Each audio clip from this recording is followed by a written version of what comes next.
Hello guys, जय श्री राम। स्वागत करते हैं आप सभी दोस्तों का हमारे सेकंड चैनल में, पाक हिंदू मूवीज रिएक्शन चैनल। कैसे हैं आप सभी लोग? उम्मीद करते हैं आप सभी लोग ठीक होंगे। तो भाई अब हम देखने वाले हैं द लेजेंड ऑफ हनुमान के सीजन 4 का जो है पार्ट नंबर 10।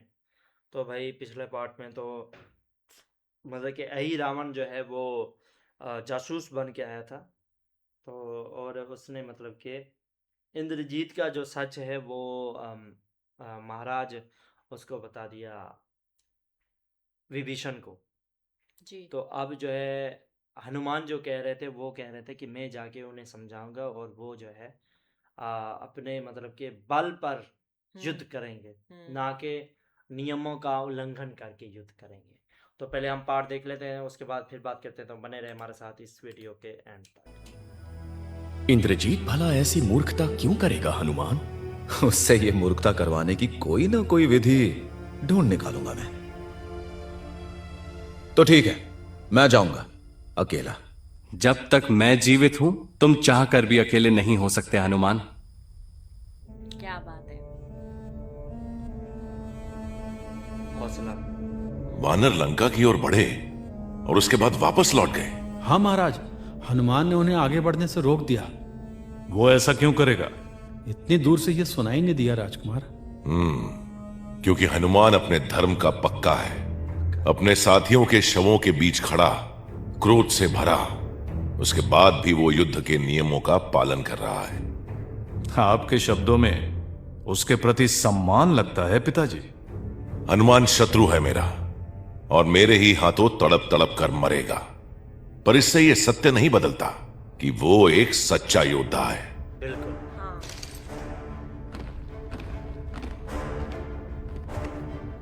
घृणा के साथ साथ उसने मेरा सम्मान भी कमाया है। सम्मान उसका, जिसने आप ही के राज्य में घुसकर आप ही के बेटे को मृत्यु के घाट उतारा। अक्षय को उसने। उसका नाम मत लेना।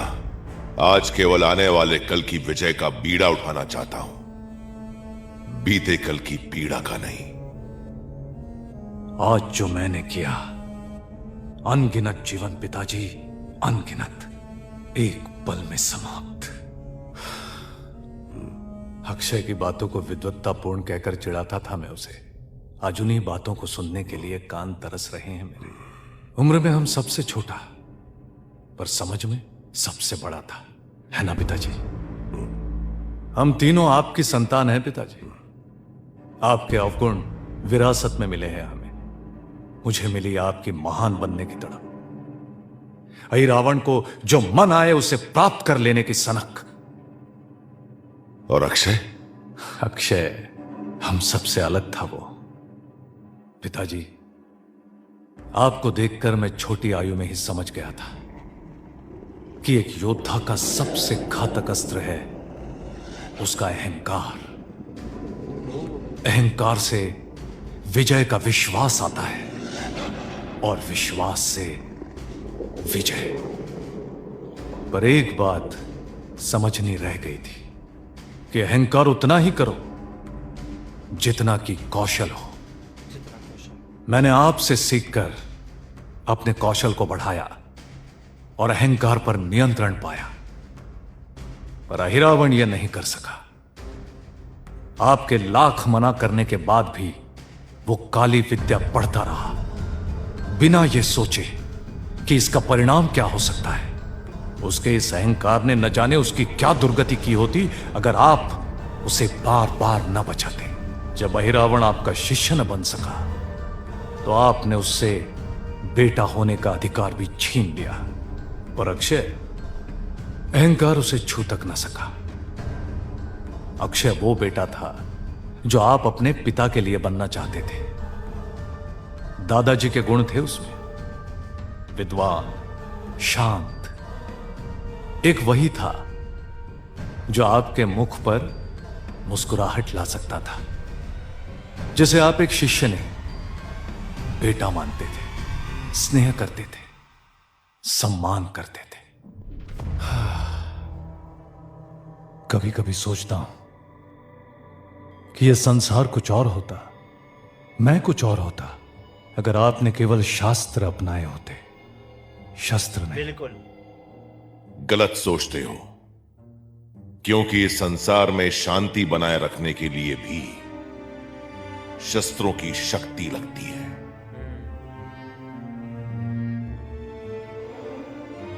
यहां अक्षय जैसे अच्छे लोगों के लिए कोई स्थान नहीं, केवल हम जैसों के लिए है।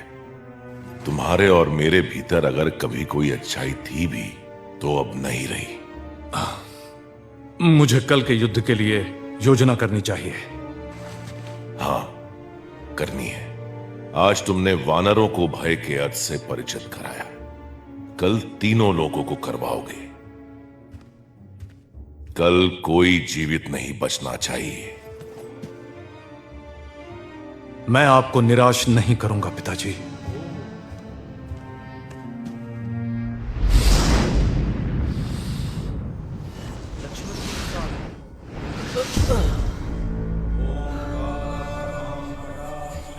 सुना आपने? मंत्र जाप। लगता है वो अंदर है।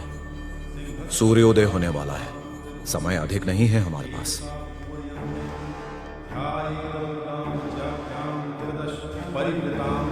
वो देखो सामने आग।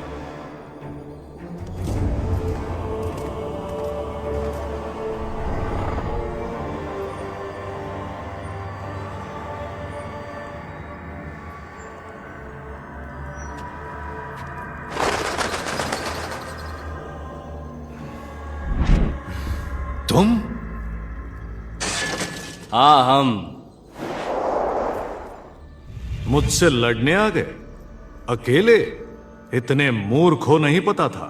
हम तुमसे लड़ने नहीं आए हैं राजकुमार इंद्रजीत, हम तो अपनी आपस की समस्या को हल करने के लिए आए हैं। देखा, कहा था ना मैंने। तुम जीते। अपनी आंखों से ना देखता तो कभी विश्वास ना करता। कैसी जीत, कैसा विश्वास? यही कि तुम्हारी शक्ति तुम्हारे तन मन की क्षमता का नहीं, तुम्हारे वरदान का परिणाम है। और मुझे लगा ये मुझसे अच्छा योद्धा है। वरदान का अपमान करके लड़ने में कैसा सम्मान? इसमें बुरा मानने वाली क्या बात है लक्ष्मण? हमारी भुजाओं में अग्नि दौड़ती है, पर कुछ लोगों को यज्ञ की आग से ही काम चलाना पड़ता है। पर चलो, चिढ़ा कम से रहे। कम इसकी जीत का रहस्य तो सामने आया। यहीं के यहीं तुम दोनों के सर धड़ से अलग कर दूंगा। रात को वार, माना तुम्हें अधिक शौर्य नहीं है, पर धर्म का पालन तो तुम्हारे पिता ने सिखाया ही होगा। या वो भी स्वाहा। स्वाहा। शीघ्र चलो हनुमान, वानरों को बताना है इस विजय यज्ञ के बारे में। कितना हंसेंगे सब। हाँ, कम से कम ये पता चल गया कि समानता से लड़ते तो आप इंद्रजीत को हरा देते। तब आपका क्या नाम पड़ता लक्ष्मण? इंद्रजीत जीत? कैसा योद्धा होगा जो समानता से लड़ने में विश्वास नहीं रखता? वो जिसमें स्वाभिमान नहीं होता। ठहरो, मैं देवताओं को घुटनों पर लेकर आया, देवलोक को अपने पैरों तले रौंदा और इंद्र के प्राण इन मुट्ठियों में भींचे, बिना किसी वरदान का उल्लंघन किए। तुम होते कौन हो मेरी वीरता का प्रमाण मांगने वाले? वो जो इन सब मनगढ़ंत कहानियों को नहीं मानते।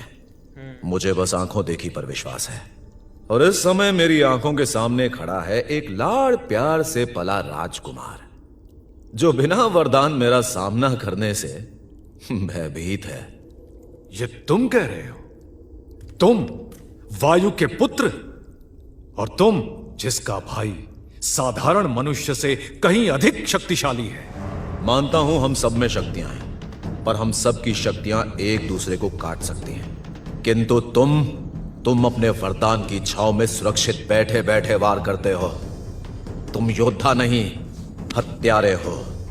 कल तुम दोनों को अपने हाथों से मारूंगा, उसके बाद तुम्हारे राम और पूरे वानर कुल को। तत्पश्चात अपनी सेना के साथ जाऊंगा अयोध्या और राख में मिला दूंगा उस नगरी को। ये सब करूंगा बिना यज्ञ, बिना पूजा, केवल अपने बल के बल पर।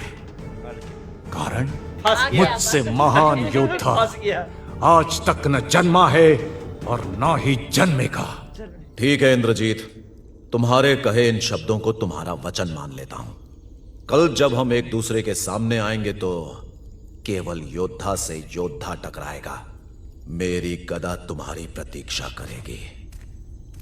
बातों में कैसे फंसाया, क्या बात है ये बातों में जल्दी आ जाते हैं इंद्रजीत। इंद्रजीत ने क्या सारे लगता है? राक्षस ऐसे होते हैं। वचन निभाएगा?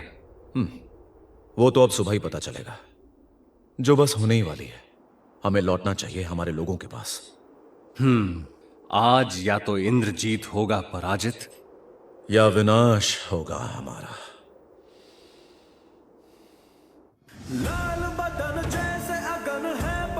तो जी ये था आज का हमारा द लेजेंड ऑफ हनुमान के सीजन 4 का पार्ट नंबर 10। बहुत ही कमाल का। अच्छा, मुझे नहीं लगता था कि वो मतलब कि मुझे ऐसा लगा कि हनुमान जी जो है वो इंद्रजीत को मतलब कि वैसे प्यार से समझाएंगे और वो मान जाएंगे, लेकिन वो दोनों योजना बना कर आए।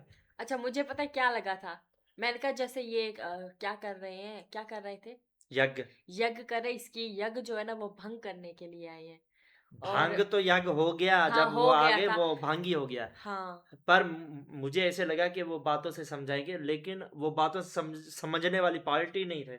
हाँ, लेकिन वो बातों में भी जल्दी आ जाता। अपने पहले अपने भाई की बातों में आया। हाँ, अब और राक्षस हनुमान सभी जी। ऐसे होते हैं, बातों में आ जाते हैं मतलब कि वो इंद्रजीत जो है उसको हनुमान जी और लक्ष्मण जी ने दोनों ने उकसाया। हाँ इंद्रजीत ने पूछा कि तुम दोनों यहाँ क्यों आए हो, कि हम तो अपने बेसबाजी को लेकर आए हैं। हम्म और लक्ष्मण जी ने जानबूझकर किया कहा कि हाँ हाँ तुम जीते, मैं हाँ हारा। हाँ वो दोनों योजना बना के आए थे कि हम दोनों ने शर्त लगाई है कि इंद्रजीत जो है अपने बल पर जीतता है। हाँ, पर हनुमान जी ने कहा कि नहीं, वो जो वो यज्ञ करता है करके। उस वजह से जीतता है, हाँ, बल पर नहीं जीतता। तो तो उसने कहा कि अब मैं अपने बल पे जीत के दिखाऊंगा। हाँ, वो बातों में आ गया। अच्छा, ये उस पे यकीन नहीं किया जाता कि वो अपने वचनों पर या अपनी बातों पर टिका रह सकता है या नहीं, हाँ, कोई पता नहीं। क्योंकि हर बार वो जो है ना राक्षस वो जो छल है से जीतता है, तो छल इस से, चीज पे भी हम मतलब। और राक्षसों की ज़ुबान नहीं होती थी, हाँ, भरोसा नहीं होता था ना, इस हम्म। वजह से। तो भाई बहुत ही कमाल का पार्ट होता जा रहा है। नेक्स्ट पार्ट में मतलब कि पार्ट नंबर 11 में तो बहुत मज़ा आएगा ना। हाँ, बहुत ही मजा आएगा, अच्छा, बहुत दिल ज्यादा। करता है ये सीरीज कभी खत्म ही ना हो, चलती रहे, हाँ, हम एक ही देखते इसका रहे। पूरी सीरीज का एक ही पार्ट बना दे। हाँ, बना दे और हम देखते रहें उसको। हाँ, तो इसी के साथ अगर आपको हमारी ये वीडियो पसंद आई है तो वीडियो को भाई लाइक कीजिए, शेयर कीजिए अपने सभी तमाम दोस्तों के साथ, और कमेंट में ज़रूर लिखिएगा जय श्री राम। इसी के साथ भाई मिलते हैं नेक्स्ट वीडियो में, तो ख्याल रखिएगा अपना। जय श्री राम। जय श्री राम।